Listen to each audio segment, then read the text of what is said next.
A paz do Senhor, amém? Pensa, né? Glória a Deus. Bem na hora. Tá, obrigado. Bem quentinho. Bem na hora. Então vamos lá, meus amados. Finalmente chegamos na última aula deste módulo, né? Eu falo finalmente, mas ainda merecia mais uma. Porque o último, né? No geral, última aula do módulo, última aula do ano, né? O que mais? Só, né? Nós ainda vamos ver.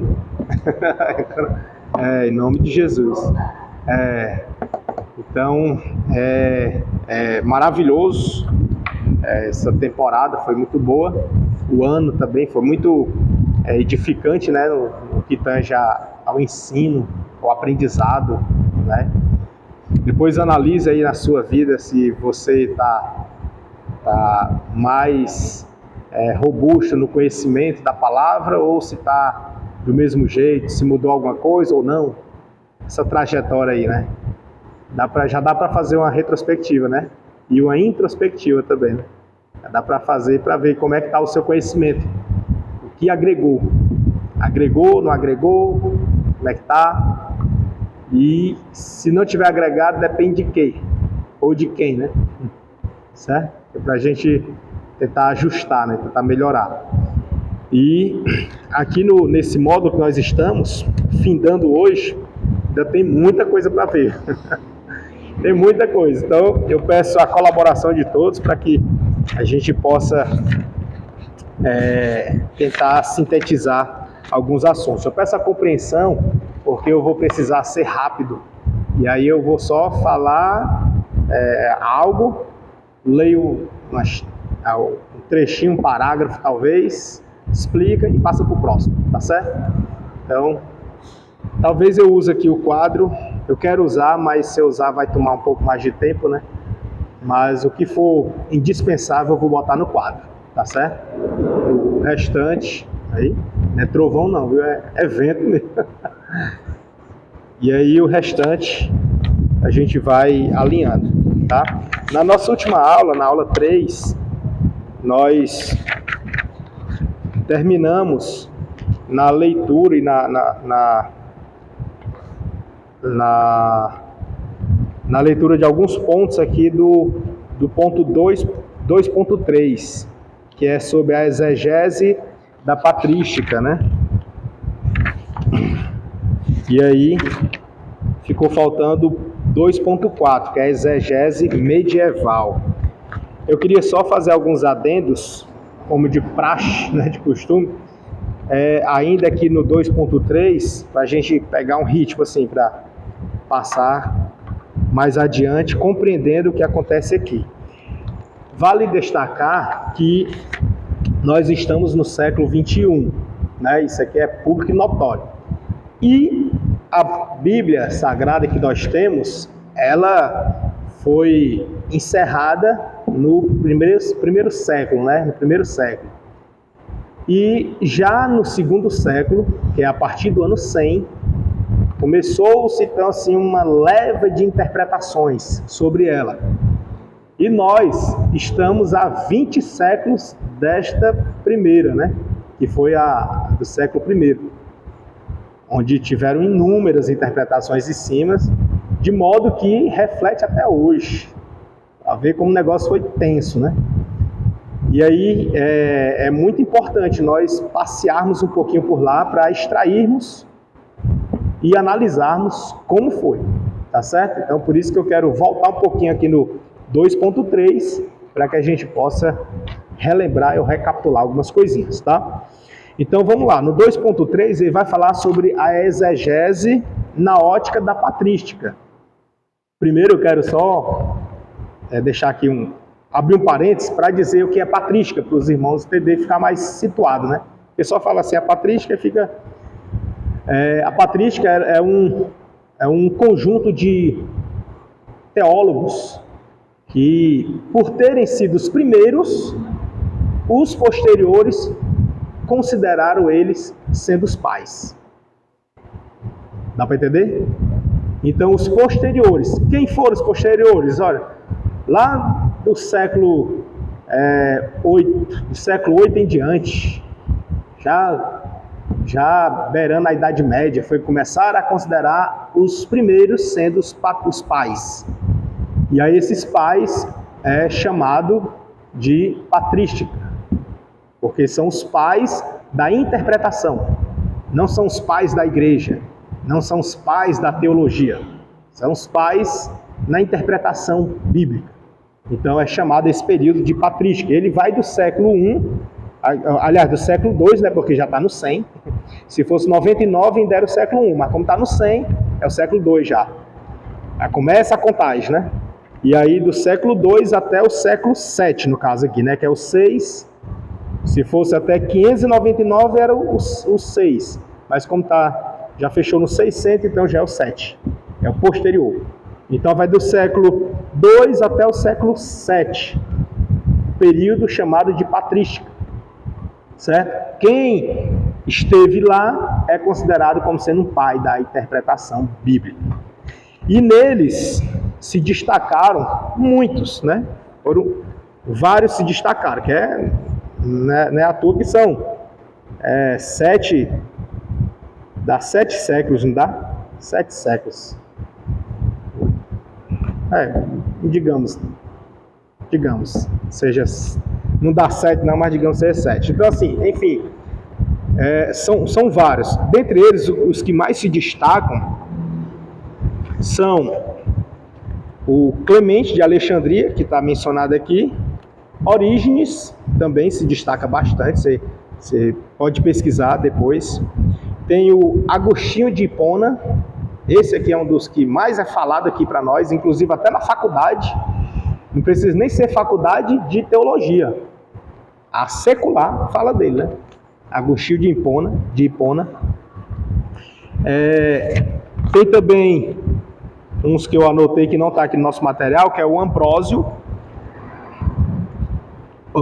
de Milão, porque obviamente deve ter outro, né?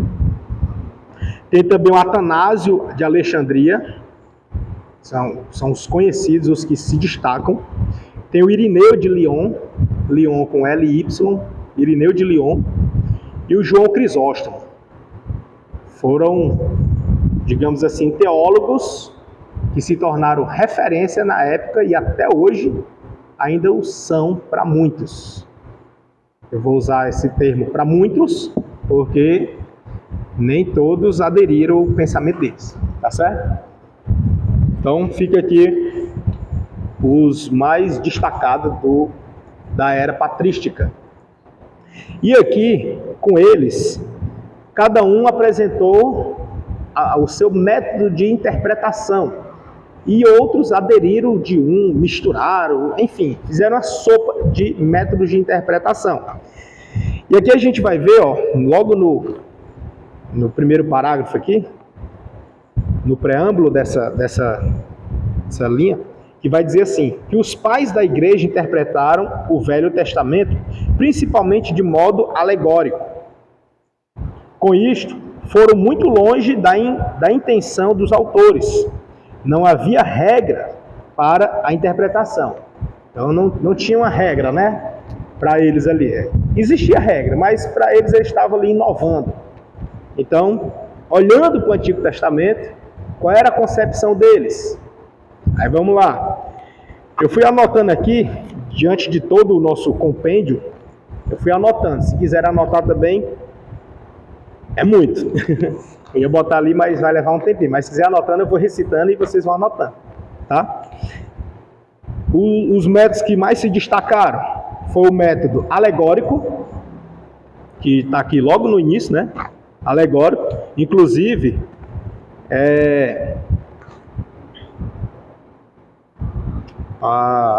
ainda hoje tem muitos que adotam esse método. É o método histórico, é o outro. Daqui a pouco eu vou falar um por um dentro do que de cada um falar, né? Conforme eles foram aderindo. É o método etiológico, certo? O método etiológico. o método analógico, o método letrismo,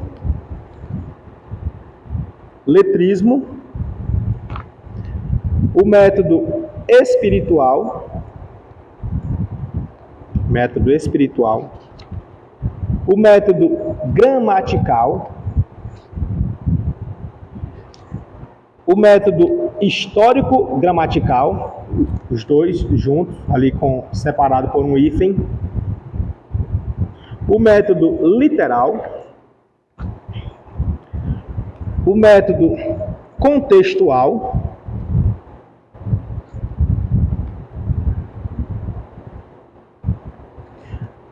o método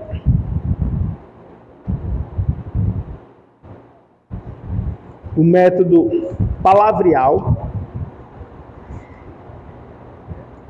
o método de passagens paralelas, o método tipológico, o método tradicional da tradição, né, relacionado à tradição, o método racional e, muito semelhante a esse, o método da razão. O racional e razão são distintos, tá?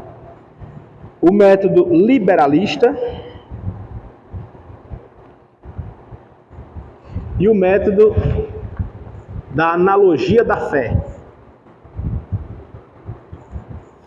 Pronto, esses foram o que eu destaquei dentro do compêndio do conteúdo que nós iremos ver. Ou precisamos ver, né? Exatamente, a irmã está atenta aí, ó. Então vamos lá, Clemente de Alexandria dizia que o verdadeiro significado das Escrituras, aqui ele está se referindo aqui é no contexto geral dele, né? Mas a gente vai classificar como sendo do Antigo Testamento. Ele disse que o verdadeiro significado está oculto, então ninguém sabe. Para que está oculto? Mas, segundo ele, é para que sejamos inquiridores, ou seja, sejamos questionadores, na verdade, né? Que venhamos ficar fazendo perguntas. Por quê? Para quê? Para onde? Quem? Quando? Como? Entendeu? Então, segundo ele, está oculto. Já Orígenes diz que ele se pautava por 1 Coríntios, capítulo 2, versículos 6 ao 7, e considerava as Escrituras como uma vasta alegoria, já no contexto alegórico, né? Na qual cada detalhe era simbólico. Então, para ele era simbólico. Já para Agostinho de Hipona, ele estabeleceu algumas regras e defendeu a existência de 4 sentidos. São eles: o primeiro, o histórico. Histórico já presume como seja, né? Segundo a história, para trás, pretérito. O etiológico. O etiológico é aquele que estuda a origem, a causa do fato. O analógico, esse é o que é por analogia, né? Pega esse comparando com aquele. O analógico. E o alegórico. O alegórico é o símbolo, né? Simbologia. Você considerar um fato bíblico como sendo outro, comparando, entendeu? Apresentando um no lugar dele. É um símbolo. E na prática, Agostinho usou a alegorização, só que de modo excessivo. E aí temos também as escolas. A escola de Antioquia, lá da Síria, que teve como destaque Teodoro de Mopsuestia. Ele já rejeitou o método do letrismo, O que é o método letrismo? A gente vai já ver lá na frente, mas só para adiantar aqui um pouco, é um método usado para considerar que cada letra tinha um sentido. Lembra que os escribas, eles sabiam a quantidade de letras que tinha nas escrituras? Então, isso fez com que eles escorregassem na interpretação, porque eles achavam que aquela quantidade tinha um porquê, que cada letra tinha um sentido, tinha um significado, não era só a palavra, a letra também tinha. Então é o chamado letrismo, certo? Aí, esse aqui, na escola de Antioquia, da Síria, segundo Teodoro, de Mopsuestia, ele rejeitava o letrismo, bem como o alegorismo. Porém, ele valorizava a interpretação histórico-gramatical, a história e o significado das palavras. Não a letra, tá? As palavras, o sentido delas. Rejeitaram o uso da autoridade sobre a interpretação. Então, era rejeitado a imposição de uma interpretação. Eles aderiram ou eles eram adeptos do método de buscar na história e a gramática para extrair o seu sentido. É desse modo. Aí vem a escola de Alexandria. A escola de Alexandria ensinava a existência de um significado espiritual. Já vem um outro método aqui, né? Significado espiritual. Só que era um pouco exagerado, porque era o significado espiritual acima dos fatos históricos. Então isso já colidia com outros pensamentos. Aí vem o 2.4 aqui, para a gente dar seguimento. A exegese na era medieval. Esse que nós vimos foi a exegese da patrística, lá do século II ao VII. E agora vem a era medieval. A medieval vai do século VII ao século XVI, né, que é 1500. Nessa era, o método, a exegese dos teólogos da época era uma exegese diferenciada. Por quê? Porque foi uma época de ignorância do catolicismo, do domínio católico. Os dogmas e a tradição regulamentavam a interpretação bíblica. Então, nós temos aqui duas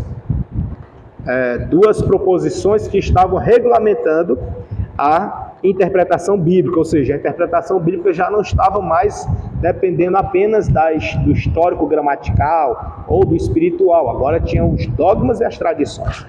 Para a gente entender, acho que vale até eu abrir um parênteses aqui rapidinho. Deixa eu abrir porque esse aqui é um tanto quanto importante. Rapidinho aqui. Existe o chamado dogma. Já ouviu falar? Dogma. Existe tradição. Botar aqui, vou um pouquinho mais além. Existe aqui a doutrina. Existe a liturgia.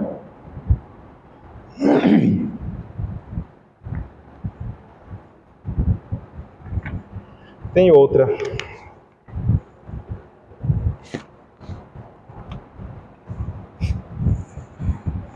Dogma, tradição, doutrina, liturgia.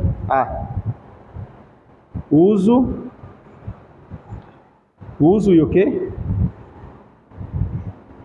E costumes. Muito bem.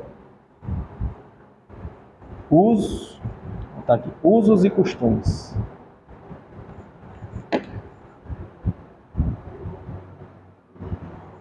Usos e costumes. Então, durante muito tempo, o dogma é entendido. Eu vou botar é entendido porque vamos nos remeter à era medieval, tá? Aqui, ó. É entendido dogma como sendo uma verdade absoluta, algo que é inquestionável. Ixi, mesmo jeito.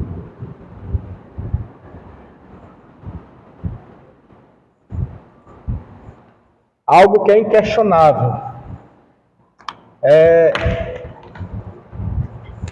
Tinha-se o dogma como sendo algo que foi dado por Deus, certo? É o que Deus determinou, é o que está instituído por Ele.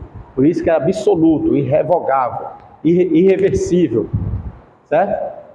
Já é para estar bem aqui a doutrina.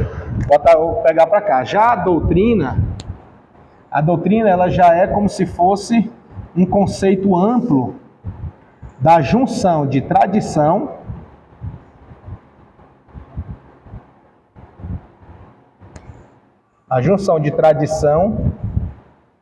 com liturgia.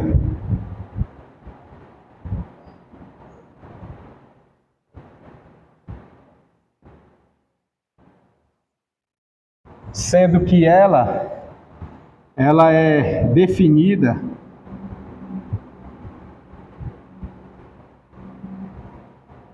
por normas e regras.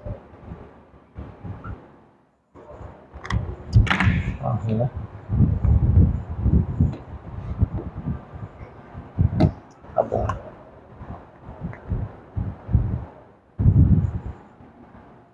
A tradição são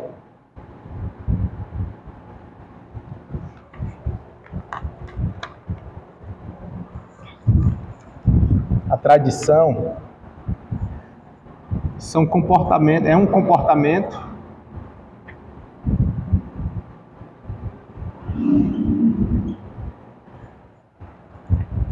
aceito,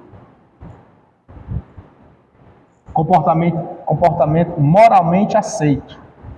Bota aqui invertido, moralmente aceito.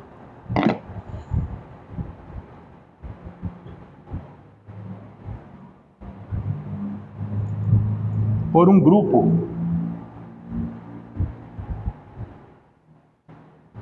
ou sociedade.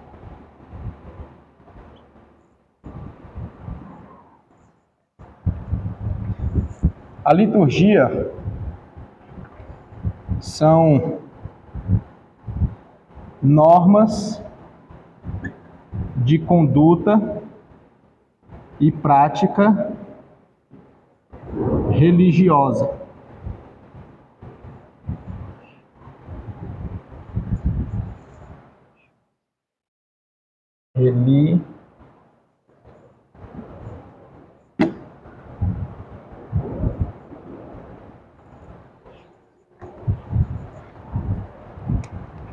Usos e costumes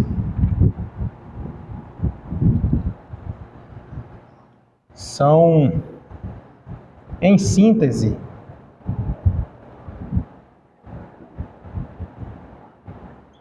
são práticas culturais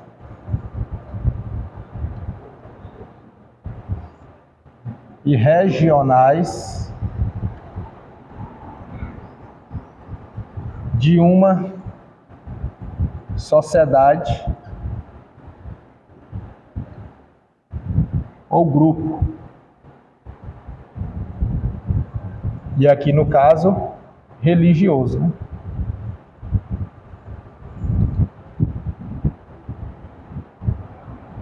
Isso aí.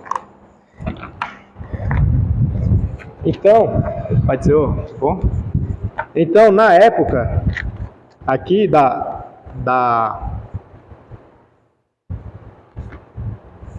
medieval, Dá para entender na hora? Onde é a dúvida? Que realmente eu botei para...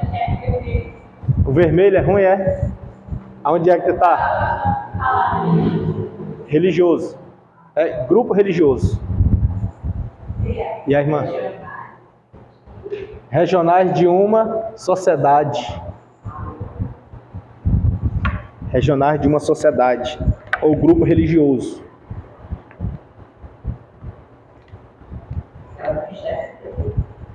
Ah, é? O vermelho? Só ele? É? Eu usei porque a outra está bem fraquinha a tinta. Então vamos lá. Eu botei esse aqui só para os irmãos entenderem o que a gente está lendo aqui, né? Porque senão fica muito vago, né? Para compreender isso aqui, ó. A exegese medieval, lá na época, se você tivesse nascido lá, você iria entender dessa forma. Como? Que diante do domínio católico que predominava e se estendeu, eles usavam os dogmas e a tradição. O que eram os dogmas? O que Deus estabeleceu, no entendimento deles, que Deus estabeleceu, e o que está escrito como verdade absoluta, é considerado como verdade absoluta, porém, juntamente com a tradição. A tradição era o quê? O comportamento moralmente aceito por um grupo ou sociedade. O que moralmente era aceito. Por exemplo, vou usar aqui, isso é uso e costume, é outra coisa, deixa eu ver aqui. Comportamento. Lá nas igrejas do Oriente Médio,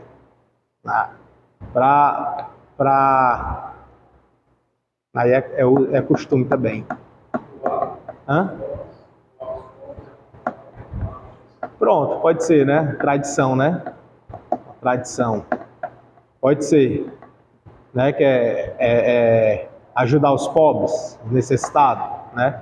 Então era uma espécie de exigência ou de pré-requisito para que a pessoa fosse tida como referência, para se adotar o que ela falasse. Que ela dissesse para ter validade. Ela precisava acumular os dogmas e a tradição, tudo junto. Esse era o parâmetro, era o critério para poder você dizer que aqui sim eu tive o entendimento desse texto.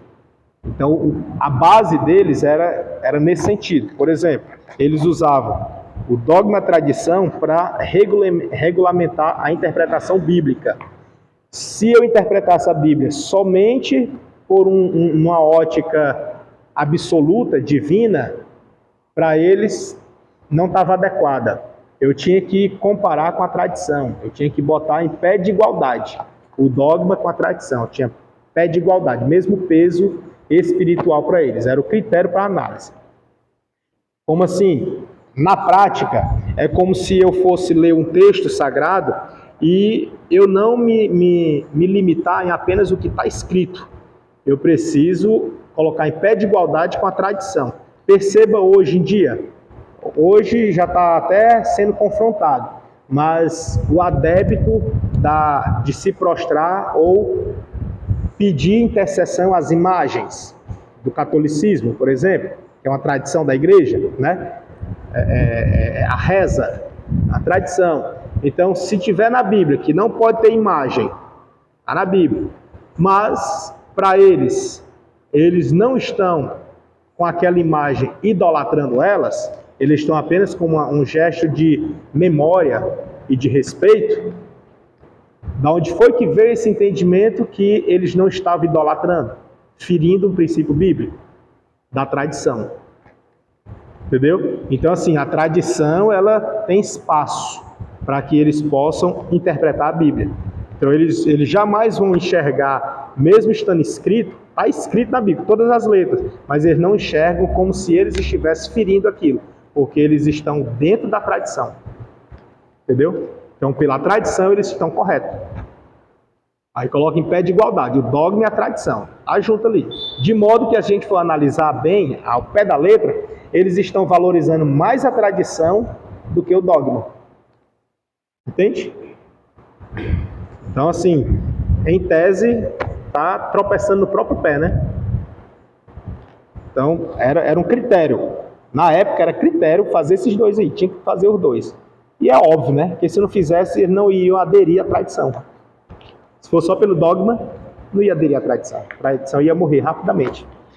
Mas vamos avançar. Aí, aqui, ainda na era medieval, tem aqui mais embaixo, tem um parágrafo onde vai falar sobre o letrismo. O letrismo é preciso aqui, vai dizer assim, que é preciso verificar se o texto bíblico contém indicadores destes sentidos. Por exemplo, o letrismo, que também continuava e alcançava níveis ridículos, que ele vai falar. Ridículo porque não faz sentido você interpretar um texto olhando letra por letra, né? Assim, um excesso de preciosidade, né? Aí, por isso que ele diz que aqui é ridículo. Até anagramas eram construídos a partir de palavras bíblicas, atribuindo-se a cada letra uma relação a outra frase ou palavra que não estava contida no texto original. Então, é um perigo, tá?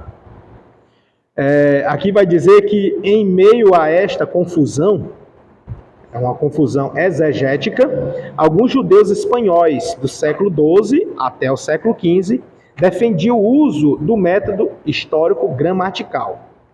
Então, aqui dentro desse método histórico-gramatical existia o letrismo. Tá? E o letrismo também foi um método antigo, isolado.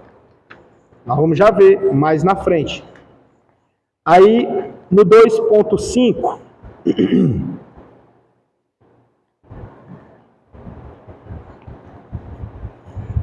2.5, a exegese da reforma. Já foi no século XVI, tá? A exegese da reforma. Observou-se o abandono gradual do sentido quádruplo. Qual foi esse sentido quádruplo? De Agostinho de Hipona. Lembra? Agostinho de Hipona estabeleceu esse sentido quádruplo. Qual foi? Vamos. Histórico, etiológico, analógico e alegórico. Perfeito. É o quádruplo, o sentido quádruplo de Agostinho. Só que na reforma, século XVI, gradualmente ele foi sendo abandonado. E aí vem Martinho Lutero, em 1483 até 1546, que defendeu a tese de que a fé e a iluminação do Espírito Santo, já vem um outro método, né? São fundamentais para a correta interpretação da Bíblia. Ele afirmava que as Escrituras estão acima da igreja. Ela sobressai a igreja. Por que ele fala assim? Porque lembra que o catolicismo já botava com a tradição? E na tradição botava a igreja acima de qualquer coisa, né? Entendeu? Por isso que até hoje eles defendem a igreja verdadeira, né? A primeira, a única e tal, é assim. E aí, Martinho Lutero já diz, não, as escrituras é que estão acima. Aqui ele fala, é importante a gente ressaltar isso aqui, que ele fala igreja aqui, a igreja prédio, a igreja instituição, tá? E não organismo, certo? Ele não está aqui confrontando a igreja organismo, e sim instituição. Aí está acima da igreja. A interpretação correta procede de uma compreensão literal. Aí ele já parte para o literalismo. Ele já vai para o literal. Devem ser consideradas as condições históricas, a gramática e o contexto. Ele já apresenta um tríplice, né? Um tríplice método. Histórico, gramática e o contexto. As escrituras são claras e não obscuras, como dizia a igreja romana. Ele está falando de quem? Da igreja católica. Que a igreja católica falava que era obscura. Ele está dizendo, não, ela é clara. O Velho Testamento aponta para Cristo. Aí ele está fazendo o quê? Uma alegoria. O Velho Testamento aponta para Cristo. É fundamental a distinção entre lei e graça. Ele já traz aquela apresentação que é muito famosa até hoje, né? Lei e a graça. Embora ambos estejam presentes em toda a Bíblia, Uma de suas frases solenes é: prego como se Cristo tivesse sido crucificado ontem, ressuscitado dos mortos hoje e estivesse voltando amanhã. Depois, vem aqui o que eu destaquei, o João Calvino. Os mais célebres, né, da teologia. Aí, de 1509 a 1564, dizia que a alegorização, olha só, já pegou batendo no de Agostinho, né? Chegou batendo forte. Né? A alegorização era uma artimanha de Satanás. Segundo Calvino, a Escritura interpreta a Escritura. É aquela famosa frase que até hoje se usa, né? Veja que é da Reforma, né? Lá do século XVI. E até hoje, século XXI, se usa dizendo: a Escritura interpreta ela mesma, né? A gente usa hoje assim. Já ouviu falar assim? Destacou a importância do contexto, olha aí de novo, contexto, gramática, palavras e passagens paralelas. Já vem aqui de novo um quádruplo, né? Contexto, gramática, palavras e passagens paralelas. Em lugar de trazer para o texto o significado do intérprete. Tá?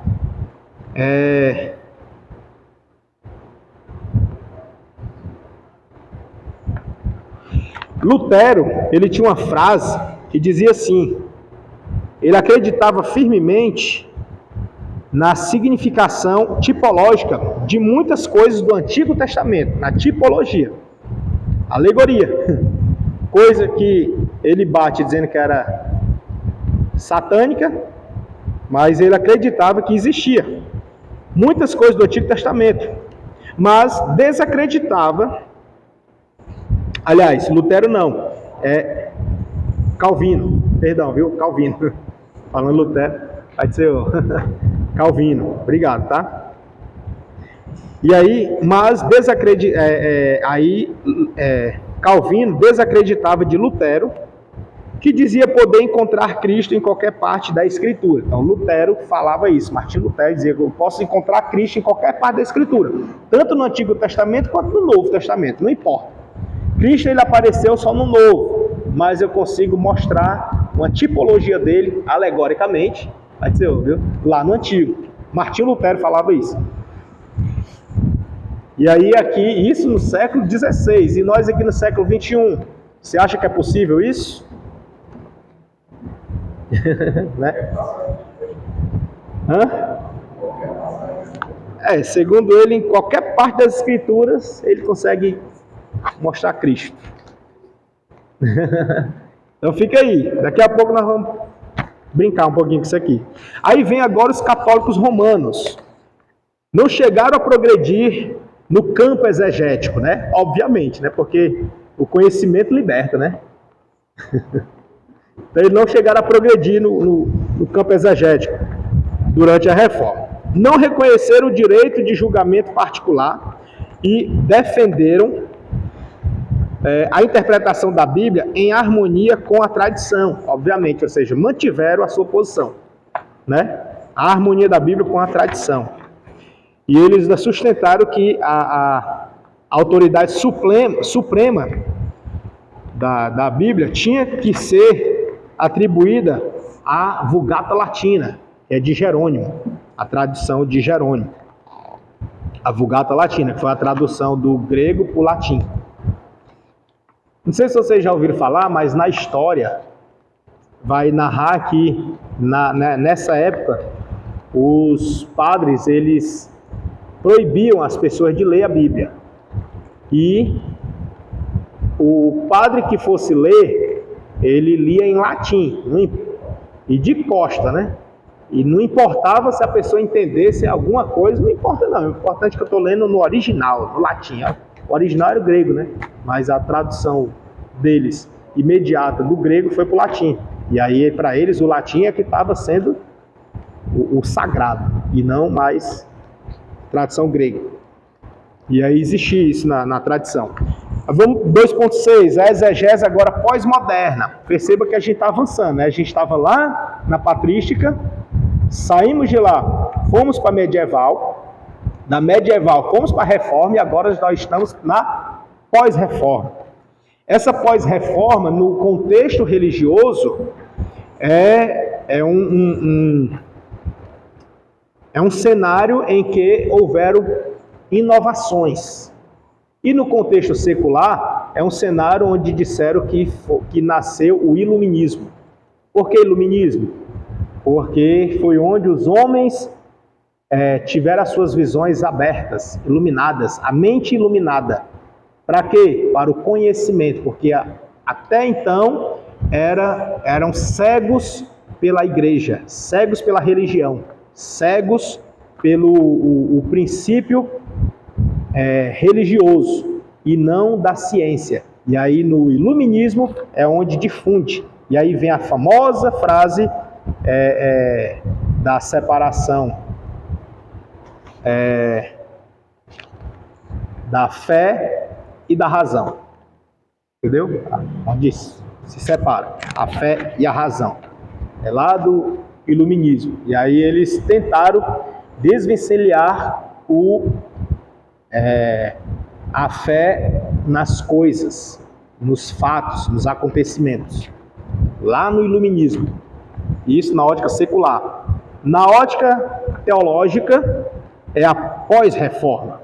Porque está fazendo um ajuste. A reforma foi saindo do catolicismo para entrar unicamente o cristianismo. E depois dessa reforma, ela precisou de alguns ajustes, porque ainda estava cheio de tradições ainda. E aí vem a pós-reforma para ajustar. E na pós-reforma, tivemos alguns movimentos. E desses movimentos se destacou Fausto Socino, que foi conhecido como aqueles que aderiram à ideia dele, como sendo os socinianos. Os socinianos eram um movimento unitarista. Unitarista é aquele que não enxerga a Trindade. Ele vê apenas um Deus e manifestando-se em pessoas diferentes. Entendeu? Tipo assim, não como nós enxergamos a Trindade. A Trindade a gente vê um só Deus manifestando em pessoas diferentes, mas com a mesma essência. Já eles não. Ali, o unitarista, eles veem Deus no que lhe representa, como na sua criação.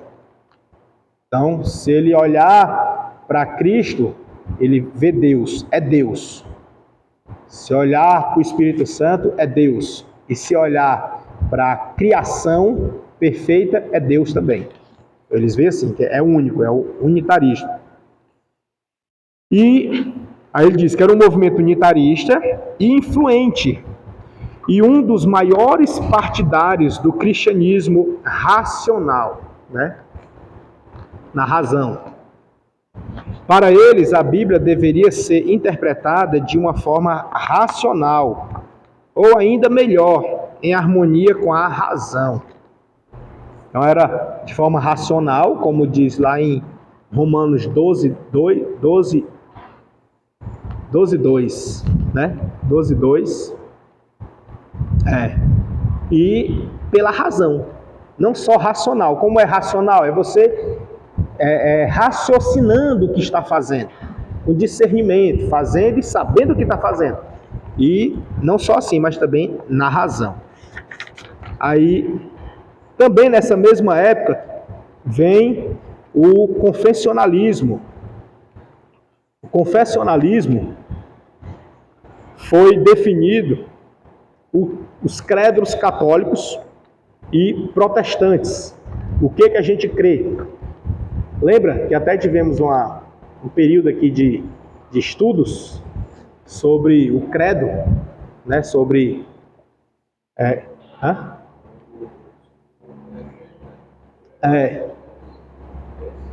sobre o que? Da Assembleia, né? Esqueci o nome agora, fugiu. Nós tivemos aqui recentemente. Aí, foi. Aí, Ali ela estava apresentando o seu credo, mostrando para a igreja, para a gente entender o que é o nosso credo, né? Até tinha o cartaz ali, tinha a foto, não era dos irmãos, quem era, hein? Tá na foto lá? Tinha um cartaz, passou foi tempo ali? Gunnar Wingner, não era? Daniel Berg, Gunnar Wingner. Aí vamos aqui. O confessionalismo nessa época foi a declaração, né? Declaração de fé. Obrigado. Nele foi definido os credos católico e protestante como base da exegese.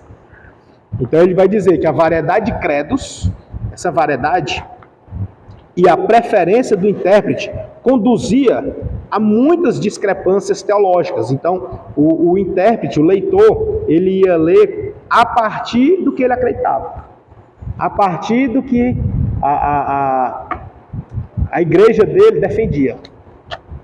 O que não é muito longe do que acontece com a gente hoje, né? Por exemplo, nós, assembleanos, a gente lê a Bíblia a partir do que nós cremos. Já a mesma Bíblia, muda nada, vai para a mão dos adventistas e eles leem a partir do que eles acreditam. Perceba se não é assim até hoje? Entendeu? É algo que aconteceu lá que reflete até hoje. Ninguém mudou, né? Tá? Aí, o uso das escrituras ficou restrito à escolha de textos para comprovação de posições religiosas pré-determinadas, o que é um risco gigantesco. Isso aqui, trocando em miúdos, é o que nós chamamos de, assim, no meio dos pregadores, né? A gente conversa e diz assim: eu tenho tema, falta só o texto. Né? Já viu? É isso aqui, ó. O uso das escrituras ficou restrito à escolha de textos para comprovação de posições religiosas pré-determinadas. Tipo, eu tenho uma posição e com base em quê? Na Bíblia, aonde? Vou procurar, vou achar. Aí vai atrás na Bíblia, onde é que embasa? O que que encaixa? Aí procurar, achei. Pá, achei. Dá um Google aí, pronto, achei. Tá aqui, a minha base é essa aqui. Entendeu? Ele já tem a posição religiosa dele pré-determinada, só falta o texto. Aí vai atrás do texto para botar. É o que eles chamam nos pregadores: eu tenho um tema, falta só o texto. Isso é bíblico? Não, né? Não é a Bíblia que tem que estar ao meu bel prazer, mas sou eu que tenho que moldar minha vida conforme a Bíblia, né? E aí vai depender do quê? Da interpretação. Por isso que é perigoso. Interpretação, meu amigo, é um negócio que delicado, viu? Delicado. Por causa da interpretação da boa ou da má, é o que se funda ministérios ou finda ministérios. Entendeu? Ou funda ou afunda, né? Vamos seguir. Aí também nessa mesma época tem o pietismo. Esse pietismo aqui é que a gente enxerga até hoje, ainda tem. Foi difundida pelo Philip Jacob Spener. Foi um movimento contra a exegese dogmática. Ou seja, qual é a dogmática? A doutrina fundamental, a base, a que Deus estabeleceu. Foi contra ela. Incentivou o retorno às boas obras. Ou seja, era praticar as boas obras, que era servir a Deus. Servir a Deus consistia nisso. Praticar boas obras. Bem como conhecimento bíblico. Eu tenho que ter conhecimento bíblico. E ao preparo espiritual dos ministros. E também o trabalho missionário. Parece ou não com os dias de hoje? Parece, né? Parece, muito. Por algum tempo houve boa utilização do método histórico-gramatical. Depois, a tendência de espiritualizar de forma piedosa os textos fortaleceu a tese de uma luz interior para a interpretação e o desprezo ao método histórico-gramatical, distanciando os intérpretes das intenções do autor. Então ele prevalecia a piedade. Olhando os textos sagrados como um método de piedade interna do ser, do homem. Isso traz um risco para nós, ou para a sociedade, para quem estiver ouvindo, porque nesse método pietista vai se difundir um interesse de olhar para a Bíblia como algo que eu preciso enxergar a Bíblia como um método de Deus de ter misericórdia de mim e não de agir com justiça contra mim. Dá para entender? Tipo, é o que as pessoas lá fora falam, pregar o amor, o amor, o amor, e esquecem da justiça. Entendeu? Ah, mas Deus ele não faz o mal a ninguém. Deus não condena ninguém, Deus não julga ninguém. Quem foi que disse, né? Está escrito na Bíblia. Se ele nos ama tanto, está dando a oportunidade. Exatamente. E aí no pietismo não, pietismo não existe essa não. Tem que ser só amor, passar a mão na cabeça, alisar e... Entendeu? Aí tem o racionalismo, a razão em confronto com a revelação. Ou seja, é a razão que eu tenho mediante o que já está revelado na palavra. E aí, nesse método de racionalismo, prevalece a razão para isso. Inclusive, no secular, nas faculdades é ensinado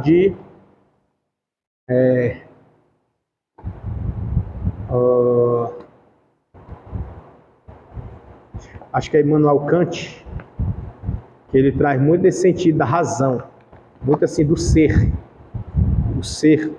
o tratar com os outros em detrimento da razão, do ser, e não assim voltado para o ser divino, mas o ser humano, é muito nesse sentido.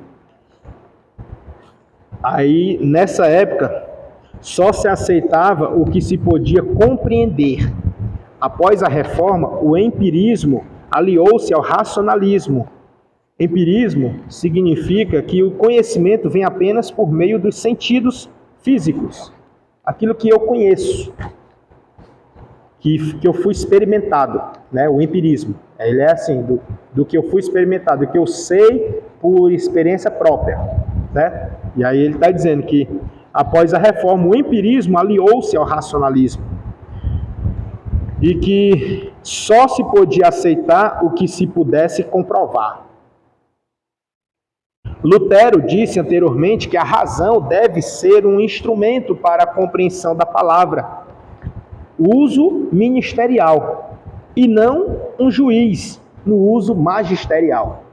Então, no sentido que Lutero está falando, é que a palavra eu preciso usar no sentido de ministerial, de amoldar, de aperfeiçoar, e não eu mandar nela, que é no sentido magistral. É eu que vou moldar a palavra conforme o meu entendimento. Não é ela que vai moldar o meu entendimento. Tá? É o inverso. Aí vem a hermenêutica moderna agora. Já a moderna. A moderna é o quê? Após 1800.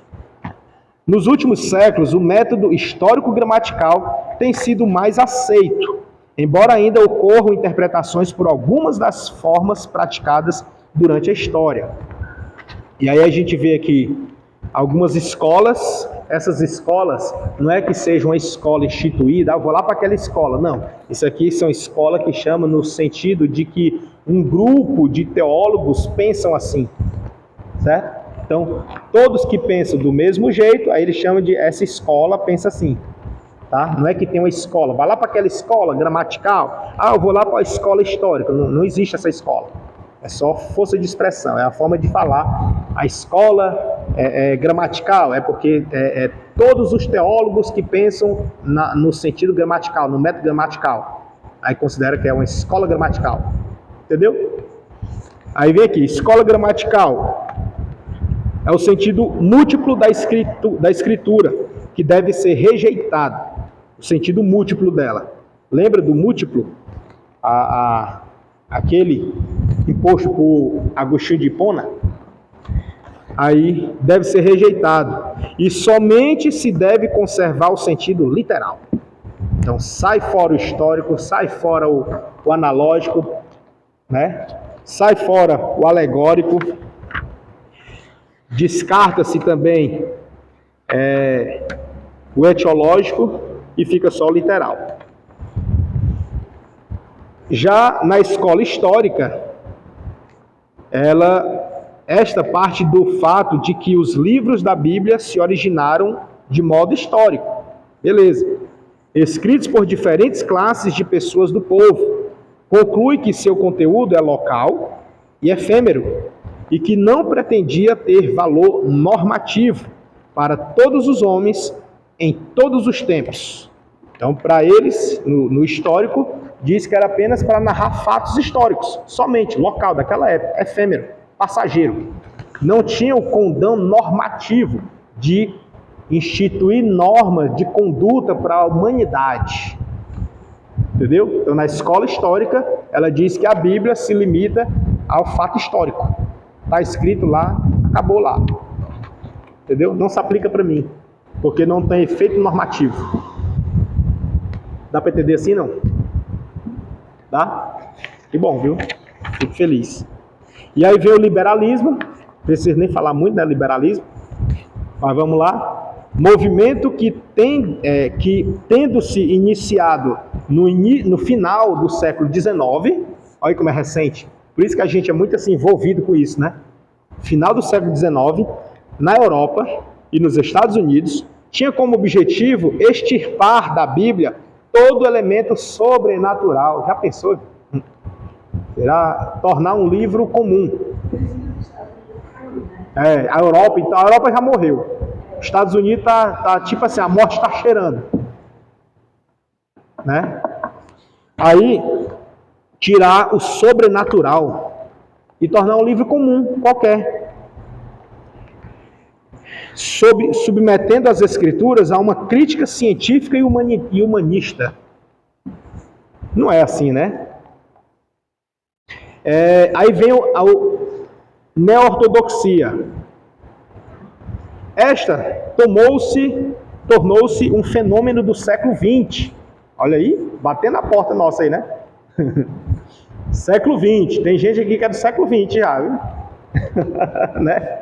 Eu sou do século XX. A nova geração ainda não, né?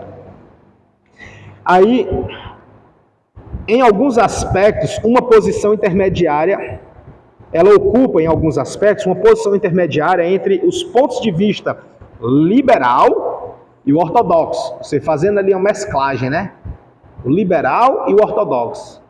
Meio a meio. Rompe com a opinião liberal de que a escritura é tão somente um produto aprofundado da consciência religiosa do homem, mas detém-se antes de chegar à perspectiva ortodoxa da revelação. Aqui eu entendo que está incompleto, está faltando alguma coisinha, mas dá para a gente presumir o que ele quer dizer. Tá? Que ele retira aqui o fato humano e detém no divino. Certo? Então nós, assim, o do século XX, ainda tentou resgatar a essência, né, das escrituras, dizendo, olha, ela não é humana não, viu? Esse livro aí é diferente. Por isso que a gente vê muitos... como é que chama? Que defendem...